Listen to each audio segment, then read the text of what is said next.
ही Howrah new Jalpaiguri Vande Bharat train अपनी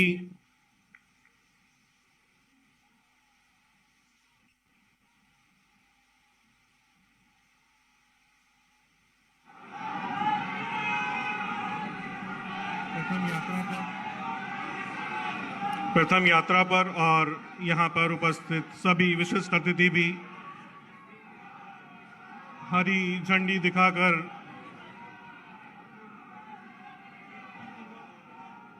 पश्चिम बंगाल की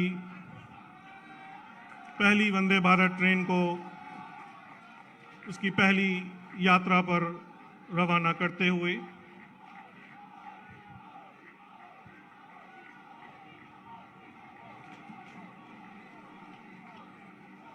बेहद महत्वपूर्ण क्षण।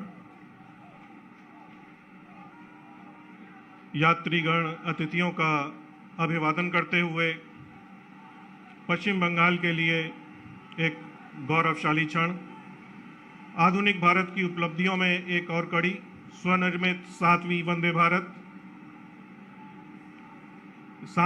भारत की मधुर सौगात पश्चिम बंगाल के निवासियों के लिए एक अनुपम भेंट जो उनकी यात्रा को सुगम एवं सुखद बनाएगी। वंदे भारत की सेवा व्यवसाय और चिकित्सा के क्षेत्र में भी अवसरों के नए द्वार खोलेगी। पश्चिम बंगाल के पर्यटन पर भी सकारात्मक प्रभाव डालेगी।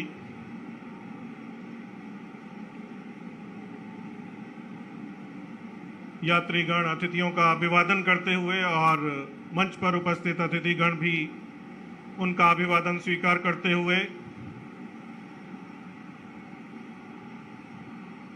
तमाम खासियत के साथ देश की 7वीं स्वदेशी वंदे भारत एक्सप्रेस आत्मनिर्भर भारत की अवधारणा को एक मूर्त रूप प्रदान करते हुए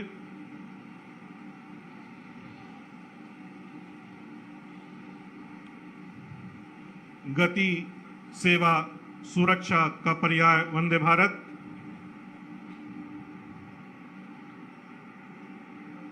न्यू जलपाईगुड़ी तक की 561 किलोमीटर की दूरी मात्र 7.5 घंटे में तय करेगी। इस मधुर सौगात से सभी पश्चिम बंगाल के निवासी लाभान्वित होंगे। वंदे भारत को सफलतापूर्वक विकसित करना भारतीय रेलवे के लिए एक बहुत बड़ी उपलब्धि। यात्रियों को सुखद यात्रा अनुभव प्रदान करने के लिए बेहतर डिजाइन, उत्तम इंटीरियर और आधुनिक सुविधाओं से लैस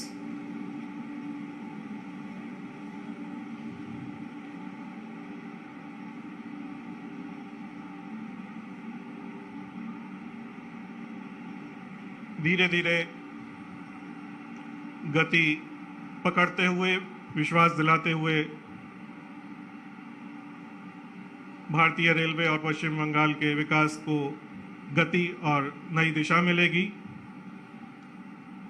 हर कोच में on board wifi infotainment, GPS आधारित यात्री सूचना प्रणाली जैसे फीचर हैं।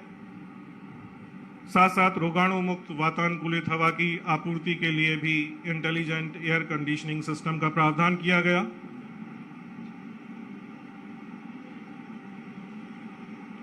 यात्रा के लिए यात्रियों को विमान जैसी यात्रा अनुभव और कवच तकनीक सहित उन्नत अत्याधुनिक सुरक्षा सुविधाएं प्रदान की जाती हैं।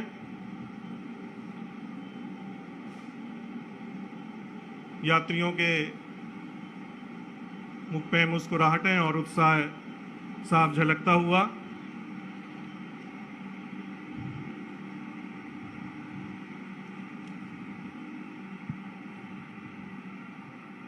हावड़ा स्टेशन के लिए गौरवशाली क्षण।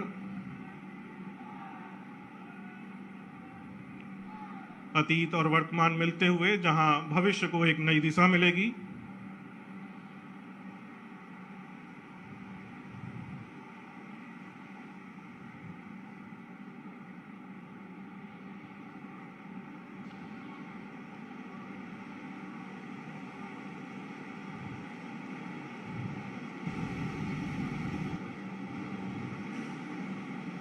इस ट्रेन में सभी यात्रियों के लिए विशेष ध्यान, दिव्यांगजन यात्रियों के लिए विशेष शौचालय, टच फ्री सुविधाओं के साथ बायो वैक्यूम शौचालय, यात्री सुरक्षा एवं संरक्षा को महत्व देते हुए सभी कोचों में fire detection and suppression system,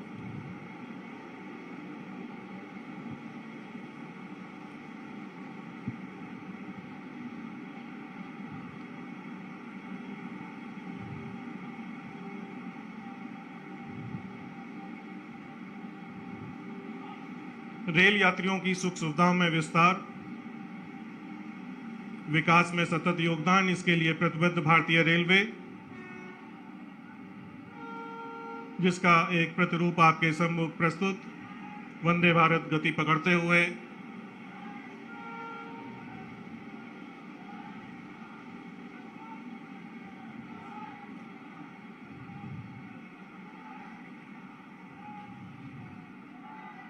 Howrah station के लिए एक बहुत ही महत्वपूर्ण क्षण, गौरवशाली क्षण, और मंच के सामने से गुजरती हुई वंदे भारत अपनी प्रथम यात्रा की ओर अग्रसर। निवेदन करता हूं कि वो वीडियो कॉन्फ्रेंस के द्वारा जोका से तारातला मेट्रो सेक्शन पर पहली मेट्रो ट्रेन सर्विस का शुभारंभ करें।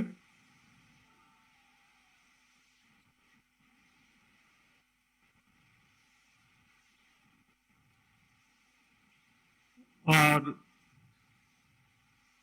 इसी के साथ चालक दल ने भी हरी झंडी दिखाई और जोका से नई मेट्रो ट्रेन की प्रथम यात्रा का शुभारंभ। बहुत बहुत धन्यवाद सर। अब जोका से तारातला तक मेट्रो सेवा आम जन के लिए उपलब्ध रहेगी।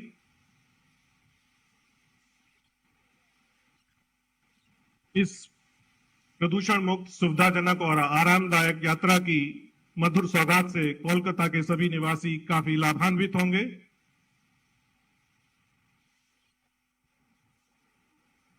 बहुत बहुत धन्यवाद। भारतीय रेल आदरणीय प्रधानमंत्री जी की प्रेरणा एवं दिशा निर्देशन में देश की जीवन रेखा की भूमिका निभाते हुए देश के सतत विकास योगदान में अपना बहुमूल्य योगदान दे रही है। इसी संदर्भ में आज उद्घाटित होने वाली परियोजनाओं के मुख्य बिंदु एक छोटे चलचित्र के माध्यम से आप सभी के अवलोकन हेतु प्रस्तुत। ये है Vande Bharat express, make in India का शानदार उदाहरण। प्रधानमंत्री नरेंद्र मोदी के विजन से हुआ है इसका सृजन। जहां भी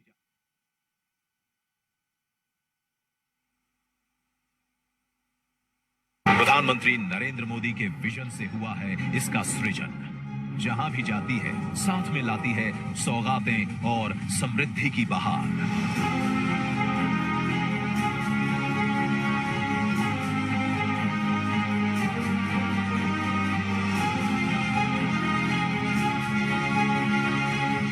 आज पश्चिम बंगाल में देश की 7वीं वंदे भारत ट्रेन को लॉन्च कर रहे हैं प्रधानमंत्री नरेंद्र मोदी। गति, सुरक्षा और सेवा के ध्येय के साथ निर्मित वंदे भारत एक्सप्रेस नए भारत के तेजी से बदलते रेलवे का नया चेहरा है। पश्चिम बंगाल का ये नया हमसफर यात्रियों को यात्रा का एक नया और अद्भुत अनुभव प्रदान करेगा, क्योंकि ये ट्रेन जीपीएस आधारित ऑडियो विजुअल यात्री सूचना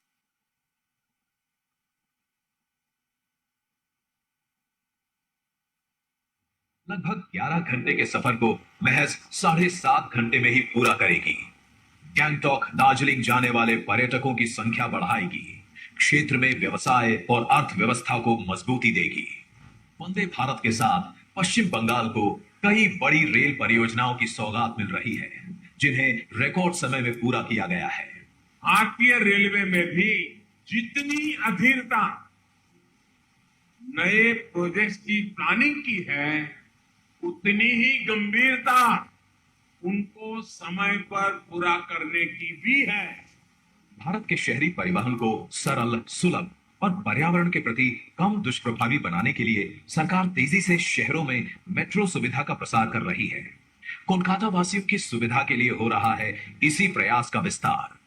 आज प्रधानमंत्री नरेंद्र मोदी द्वारा कोलकाता के जोका से तारातल्ला तक मेट्रो रेल सेवा का शुभारंभ हो रहा है। अब कोलकाता का दक्षिणी हिस्सा भी शहर के मुख्य बिजनेस एरिया से जुड़ेगा। 6.5 किलोमीटर लंबे इस रूट में 6 एलिवेटेड स्टेशन हैं। डायमंड हार्बर का सफर जो सड़क से 30 से 40 मिनट में पूरा होता है, अब मेट्रो से 15 मिनट में पूरा होगा और इसका फायदा प्रतिदिन सफर करने वाले 25 से 30 हजार लोगों को मिलेगा। New Jalpaiguri station redevelopment project का भी आज शिलान्यास हो रहा है। जून 2025 तक ये स्टेशन विश्व स्तरीय सुविधाओं से युक्त पूर्वोत्तर का पहला अंतरराष्ट्रीय ट्रेन टर्मिनल बनेगा। इस हेरिटेज टर्मिनल को अगले 45 सालों तक रेल ट्रैफिक सुगम बनाने के विजन के साथ डिजाइन किया गया है। ट्रैफिक मैनेजमेंट, पोडियम पार्किंग, आगमन और प्रस्थान के लिए अलग द्वार, दिव्यांगों के लिए अलग सुविधाओं के साथ सीसीटीवी से लैस इस स्टेशन को ग्रीन बिल्डिंग बनाने के लिए सोलर एनर्जी, जल संरक्षण, वर्षा जल संचय की व्यवस्था होगी। साथ ही आज पश्चिम बंगाल को मिल रही है कई और सौगातें।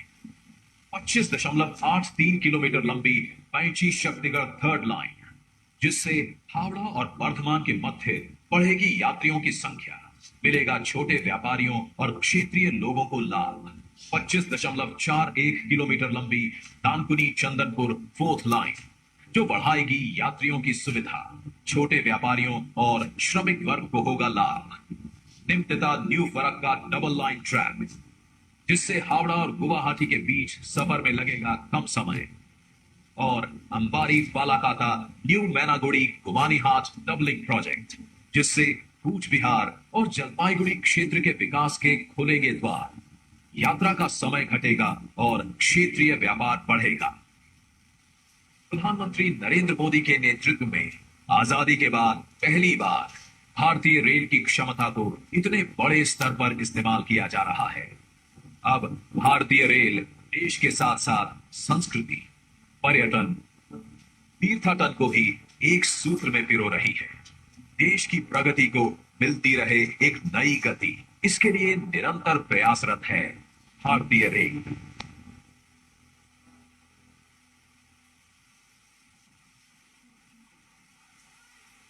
हमारे परम आदरणीय माननीय प्रधानमंत्री जी द्वारा नित नवीन पराकाष्ठा निर्मित की जा रही है, उसी दिशा में एक मील के पत्थर हैं आज के लोकार्पण और शुभारंभ किए जाने वाले परियोजनाएं। इस श्रृंखला में सबसे पहले आदरणीय प्रधानमंत्री महोदय से सादर निवेदन करता हूं पूर्वोत्तर सीमांत रेलवे के न्यू जलपाईगुड़ी स्टेशन के पुनर्विकास परियोजना का वीडियो लिंक द्वारा शिलान्यास कर पूर्वोत्तर क्षेत्र की विकास यात्रा को आगे बढ़ाएं। न्यू जलपाईगुड़ी रेलवे स्टेशन को 337 करोड़ रुपए की लागत से विश्व स्तरीय सुविधाओं के साथ पहले अंतर्राष्ट्रीय ट्रेन टर्मिनल के रूप में 30 महीने की लक्षित अवधि में पुनर्विकसित किया जाएगा। इसमें lift, escalator, rooftop plaza, podium parking के साथ अन्य विश्व स्तरीय सुविधाएं प्रदान की जाएंगी। ऊर्जा एवं जल संरक्षण के साथ वर्षा जल संचयन के माध्यम से इस स्टेशन को ग्रीन बिल्डिंग के रूप में भी विकसित किया जाएगा।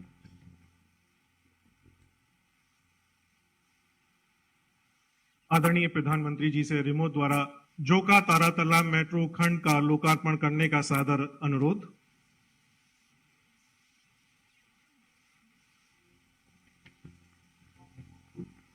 ₹2535 करोड़ रुपए की लागत वाली 6.5 किलोमीटर लंबी जोका तारातला मेट्रो परियोजना अब लोगों की सेवा के लिए तैयार है।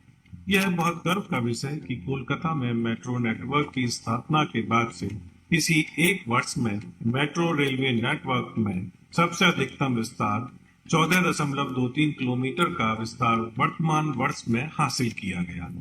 इस मधुर सौगात से कोलकाता और आसपास के क्षेत्र के निवासी बहुत लाभान्वित होंगे। एक बार फिर आदरणीय प्रधानमंत्री जी से सादर आग्रह, बेंची शक्तिगढ़ तीसरी लाइन का रिमोट द्वारा लोकार्पण कर राष्ट्र की सेवा में समर्पित करें। बेंची शक्तिगढ़ तीसरी लाइन परियोजना एक महत्वपूर्ण सुपर क्रिटिकल परियोजना है, जिसे पूर्व रेलवे द्वारा रिकॉर्ड समय में सफलतापूर्वक पूरा किया गया। इस परियोजना से हावड़ा मंडल में मेल एक्सप्रेस और उपनगरीय ट्रेनों की पंक्चुअलिटी में सुधार होगा, मालगाड़ियों की औसत गति में वृद्धि होगी तथा उपनगरीय यात्रियों के साथ स्थानीय व्यवसायियों को लाभ पहुंचेगा। इस परियोजना के दौरान लगभग 20 लाख मानव दिवसों का भी प्रत्यक्ष रोजगार सृजित हुआ। अब मैं आदरणीय प्रधानमंत्री जी से दानकुनी चंदनपुर के बीच चौथी रेलवे लाइन का रिमोट द्वारा राष्ट्र की सेवा में समर्पित करने का सादर अनुरोध करता हूं। 565 करोड़ रुपए लागत वाली सुपर क्रिटिकल परियोजना में दानकुनी चंदनपुर के बीच 25.4 किलोमीटर लंबी चौथी रेलवे लाइन का निर्माण हुआ। इस परियोजना से पश्चिम बंगाल की बेहद घनी आबादी वाले जिले हुगली के निवासी लाभान्वित होंगे।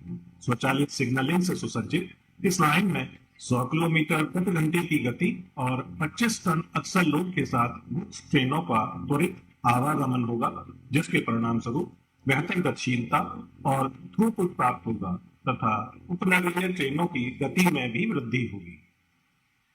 मैं आदरणीय प्रधानमंत्री से साग्रह सविनय निवेदन करता हूं कि निम्नतिता न्यू फरक्का के बीच दोहरीकृत रेलवे लाइन को रिमोट द्वारा लोकार्पित करें। 254 करोड़ रुपए की लागत वाली निम्नतिता न्यू फरक्का दोहरीकरण परियोजना से हावड़ा से गुवाहाटी तक की यात्रा अवधि कम होगी। यह परियोजना घनी आबादी वाले मुर्शिदाबाद जिले में स्थित है और इस क्षेत्र के लोग इस परियोजना से काफी लाभान्वित होंगे। इस नवनिर्मित दोहरीकृत ट्रैक पर 100 किलोमीटर प्रति घंटे की गति एवं 25 टन अक्सर लोड के साथ ट्रेनों का परिचालन होगा। परिणाम स्वरूप ट्रेन ऑपरेशन में लचीलापन आएगा और अनुभागीय थ्रूपुट में भी वृद्धि होगी। इसी क्रम में एक बार फिर आदरणीय प्रधानमंत्री जी से आमबाड़ी फालाकाटा न्यू मैनागुड़ी गुमानी हाट दोहरीकृत रेलवे लाइन को रिमोट द्वारा लोकार्पित करने के लिए 1461 करोड़ रुपए की लागत वाली 88.17 किलोमीटर लंबी आमबाड़ी फालाकाटा न्यू मैनागुड़ी गुमानी हाट दोहरीकरण परियोजना में पश्चिम बंगाल के 11 स्टेशन एवं 24 प्रमुख पुल शामिल हैं। कूच बिहार से जलपाईगुड़ी तक विस्तृत पूर्वोत्तर सीमांत रेलवे की इस परियोजना के पूरा होने से इस क्षेत्र की लंबी समय से चली आ रही मांग पूरी होगी, जिससे इस क्षेत्र के समग्र आर्थिक विकास के साथ कृषि उद्योग को भी बढ़ावा मिलेगा। इन महत्वपूर्ण परियोजनाओं के लोकार्पण के पश्चात मैं माननीय प्रधानमंत्री जी से सादर अनुरोध करता हूं कि वो यहाँ की सभा को अपने आशीर्वचन से अभिसंचित करें। नमस्कार। पश्चिम बंगाल के राज्यपाल सीवी आनंद बोस जी,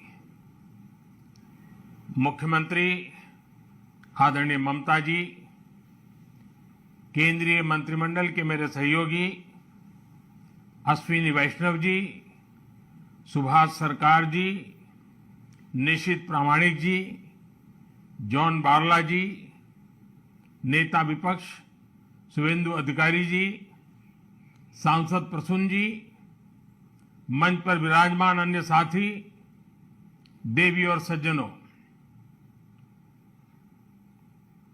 आज मुझे आप सबके बीच रूबरू आना था, लेकिन मेरे निजी कारणों के कारण मैं आप सबके बीच नहीं आ पाया हूं। इसके लिए मैं आपकी बंगाल की क्षमा चाहता हूं। बंगाल की पुण्य धरती को, कोलकाता की ऐतिहासिक धरती को आज मेरे लिए नमन करने का अवसर है। बंगाल के कण कण में आजादी के आंदोलन का इतिहास समाहित है। जिस धरती से वंदे मातरम का जयघोष हुआ, वहां अभी वंदे भारत ट्रेन को हरी झंडी दिखाई गई। आज 30 दिसंबर की तारीख का भी इतिहास में अपना बहुत महत्व है। 30 दिसंबर 1943 उस दिन ही नेताजी सुभाष ने अंडमान में तिरंगा फहराकर भारत की आजादी का बिगुल फूंका था। इस घटना के 75 वर्ष होने पर साल 2018 में मैं अंडमान गया था।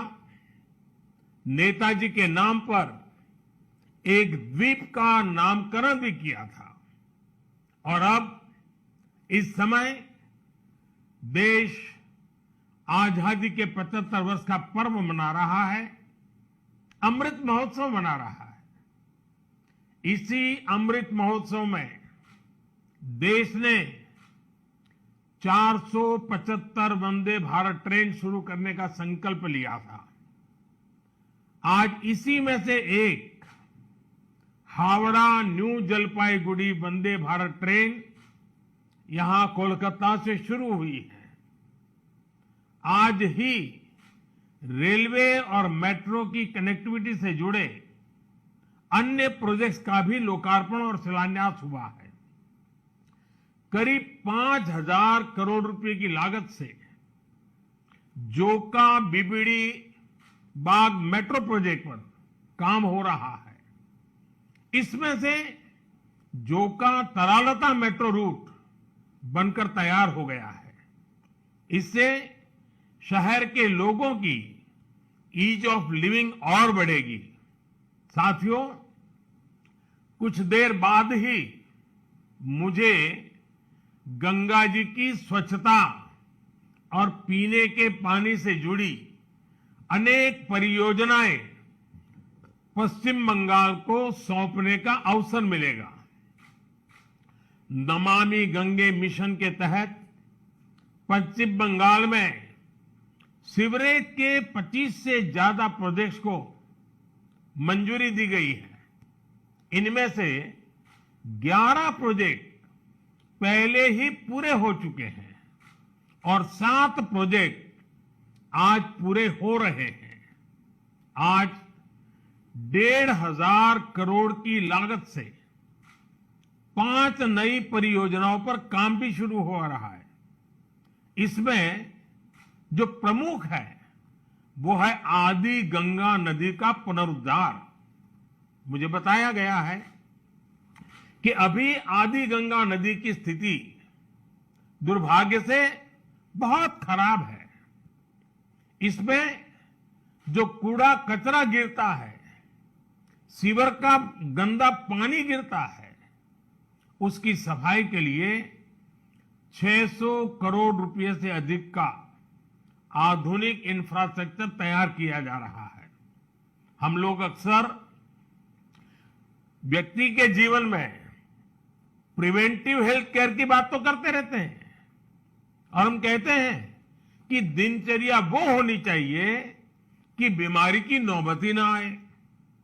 ठीक इसी तरह नदी की गंदगी को साफ करने के साथ ही केंद्र सरकार प्रिवेंशन पर भी बहुत जोर दे रही है और इस प्रिवेंशन का सबसे बड़ा और आधुनिक तरीका है ज्यादा से ज्यादा आधुनिक सीवेज ट्रीटमेंट प्लांट। आने वाले 10-15 साल बाद की जरूरतों को ध्यान में रखते हुए देश में आज ही आधुनिक सीवेज ट्रीटमेंट प्लांट लगवाए जा रहे हैं। आजादी के अमृत काल में हमें फॉरवर्ड लुकिंग सोच और अप्रोच के साथ देश को आगे ले जाना है। साथियों, इस 21वीं सदी में भारत के तेज विकास के लिए भारतीय रेलवे का भी तेज विकास, भारतीय रेलवे में तेज सुधार, ये सारी बातें बहुत जरूरी हैं। इसलिए आज केंद्र सरकार भारतीय रेलवे को आधुनिक बनाने के लिए, रेलवे इंफ्रास्ट्रक्चर को आधुनिक बनाने के लिए रिकॉर्ड इन्वेस्टमेंट कर रही है।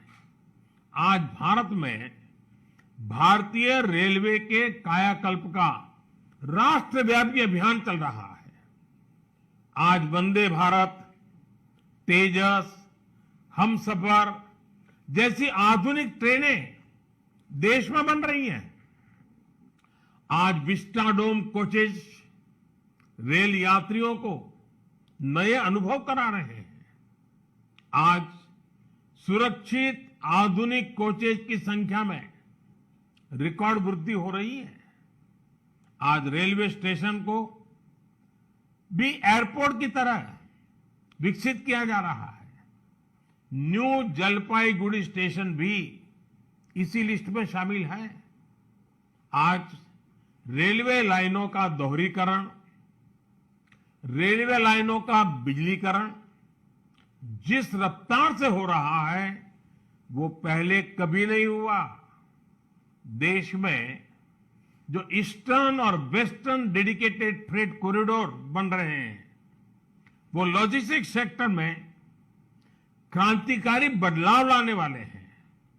सुरक्षा हो, स्वच्छता हो, सामर्थ्य हो, सामंजस्य हो, समय की पाबंदी हो, सहूलियत हो, भारतीय रेलवे आज एक नई पहचान बनाने की हम सबकी कोशिश रंग ला रही है। बीते 8 वर्षों में भारतीय रेलवे ने आधुनिकता की नींव पर काम किया है। अब आने वाले 8 वर्ष में हम भारतीय रेलवे को आधुनिकता की नई यात्रा पर निकलते हुए देखेंगे। भारत जैसे युवा देश के लिए भारतीय रेल भी युवा अवतार लेने जा रहा है और इसमें निश्चित तौर पर 475 से ज्यादा वंदे भारत ट्रेनों की बड़ी भूमिका होगी। साथियों, आजादी के बाद के 7 दशकों में 20,000 रूट किलोमीटर रेल लाइन का बिजलीकरण हुआ। वहीं 2014 में हमारी सरकार बनने के बाद बीते 7-8 वर्षों में ही 32,000 रूट किलोमीटर से ज्यादा रेल लाइन का बिजलीकरण हो चुका है।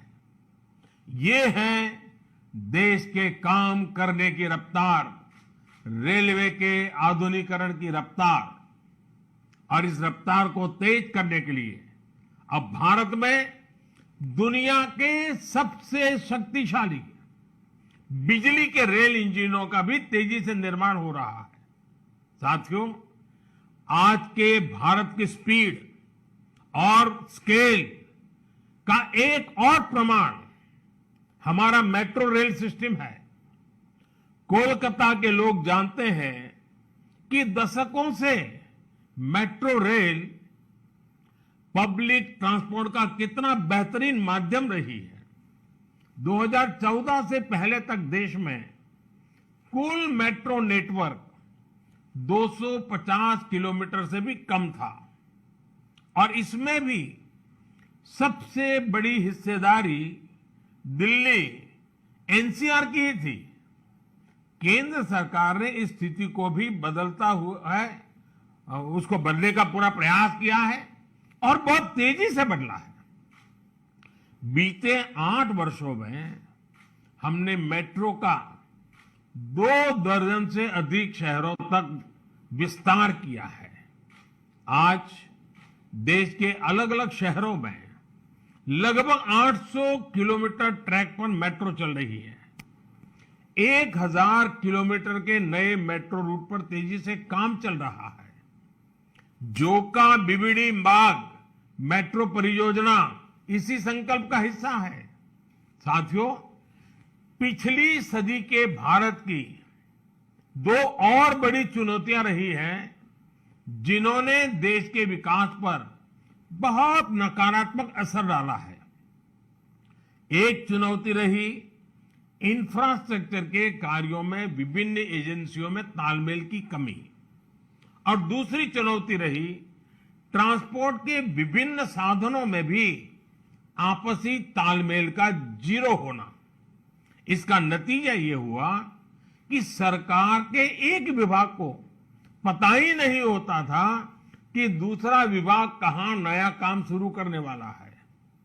इसका खामियाजा देश के ईमानदार टैक्स पेयर को उठाना पड़ता था। देश का ईमानदार टैक्स पेयर हमेशा से सरकारी पैसे की बर्बादी से, परियोजनाओं में देरी से, भ्रष्टाचार से नफरत करता है। जब वो देखता है कि उसकी गाड़ी कमाई से दिए हुए टैक्स से गरीब का नहीं बल्कि किसी भ्रष्टाचारी का भला हो रहा है, तो उसका खिन्न होना स्वाभाविक है। पैसे की इसी बर्बादी को रोकने के लिए विभागों में, सरकारों में तालमेल को बढ़ाने के लिए पीएम गति शक्ति नेशनल मास्टर प्लान लागू किया गया है। अब चाहे विभिन्न राज्य सरकारें हो, अलग अलग सरकारी विभाग हो, कंस्ट्रक्शन से जुड़ी एजेंसियां हो या इंडस्ट्री के लोग हो, सब एक ही प्लेटफॉर्म पर आ रहे हैं। पीएम गति शक्ति देश में ट्रांसपोर्ट के अलग अलग माध्यमों को जोड़ने, मल्टी मॉडल कनेक्टिविटी के काम को भी गति दे रहा है। आज देश में रिकॉर्ड तेजी से हाईवे बन रहे हैं, एयरपोर्ट बन रहे हैं, वाटरवे बन रहे हैं, नए पोर्ट बन रहे हैं। और इसमें भी सबसे बड़ी बात यह कि इन्हें अब इस तरह तैयार किया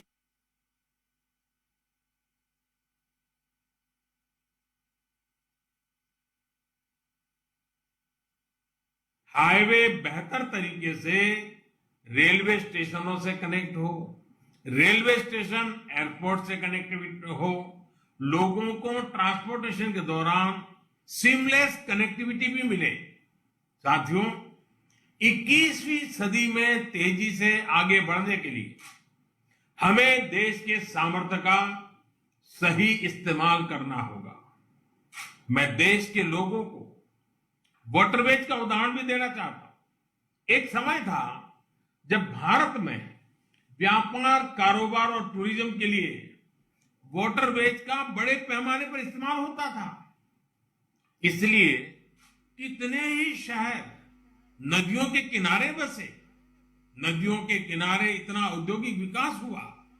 लेकिन इस सामर्थ्य को पहले सैकड़ों वर्षों की गुलामी और फिर आजादी के बाद की सरकारी उदासीनता ने तबाह कर दिया। अब भारत अपनी इस जल शक्ति को बढ़ाने पर काम कर रहा है। देश में 100 से ज्यादा वाटरवेज और विकसित किए जा रहे हैं। भारत की नदियों में आधुनिक क्रूज चले, व्यापार भी हो, टूरिज्म भी हो। इस दिशा में हम तेजी से आगे बढ़ रहे हैं। केंद्र सरकार ने बांग्लादेश सरकार के सहयोग से गंगा और ब्रह्मपुत्र नदियों के बीच वाटरवे लिंक स्थापित करने पर भी काम किया है। मैं आज देश के लोगों को इससे जुड़ी भी एक जानकारी देना चाहता हूं।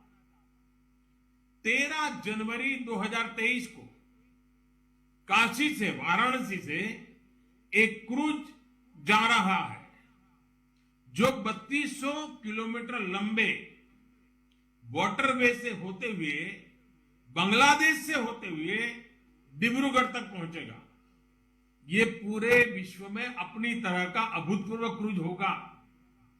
ये भारत में बढ़ते क्रूज टूरिज्म का भी प्रतिबिंब बनेगा। मैं पश्चिम बंगाल के लोगों से भी आग्रह करूंगा कि इसका जरूर लाभ उठाएं। वैसे आज मैं एक और बात के लिए विशेष तौर पर बंगाल के लोगों को नमन करना चाहता हूं। बंगाल के लोगों में देश की मिट्टी के प्रति जो प्रेम रहा है उसका तो मैं हमेशा कायल रहा हूं। देश के विभिन्न हिस्सों को जानने के लिए, देश के विभिन्न हिस्सों में भ्रमण के लिए बंगाल के लोगों में जो उत्साह होता है वो अद्भुत होता है। बहुत से लोग पहला मौका मिलते ही किसी और देश में घूमने निकल जाते हैं, लेकिन बंगाल के लोग हमेशा अपने देश को प्राथमिकता देते हैं। बंगाल के लोग पर्यटन में भी नेशन फर्स्ट की भावना को लेकर चलते हैं। और आज जब देश में कनेक्टिविटी बढ़ रही है, रेलवे, हाईवे, वाटरवे आधुनिक हो रहे हैं, तो इससे ईज ऑफ ट्रैवल भी उतना ही बढ़ रहा है। इसका बड़ा लाभ बंगाल के लोगों को भी मिल रहा है। साथियों, गुरुदेव टैगोर द्वारा रचित प्रसिद्ध पंक्तियां हैं, ओ ओमार देशेर माटी, तोमार पौरे ठेकाई माथा, यानी हे मेरे देश की माटी, मैं तुम्हारे आगे अपना सर झुकाता हूं। आजादी के इस अमृत काल में मातृभूमि को सर्वोपरि रखते हुए हमें मिलकर काम करना है। आज पूरी दुनिया भारत को बहुत भरोसे से देख रही है। इस भरोसे को बनाए रखने के लिए हर भारतीय को पूरी शक्ति लगा देनी है। हमें हर दिन का उपयोग राष्ट्र निर्माण में करना है, हर पल का उपयोग राष्ट्र निर्माण में करना है। देश सेवा के कार्यों में हमें रुकना नहीं है। इन्हीं शब्दों के साथ मैं अनेक परियोजनाओं के लिए बंगाल को बहुत बहुत बधाई देता हूं। फिर एक बार आपका अभिवादन करता हूं और मैं अपनी बात को समाप्त करता हूं। बहुत बहुत धन्यवाद।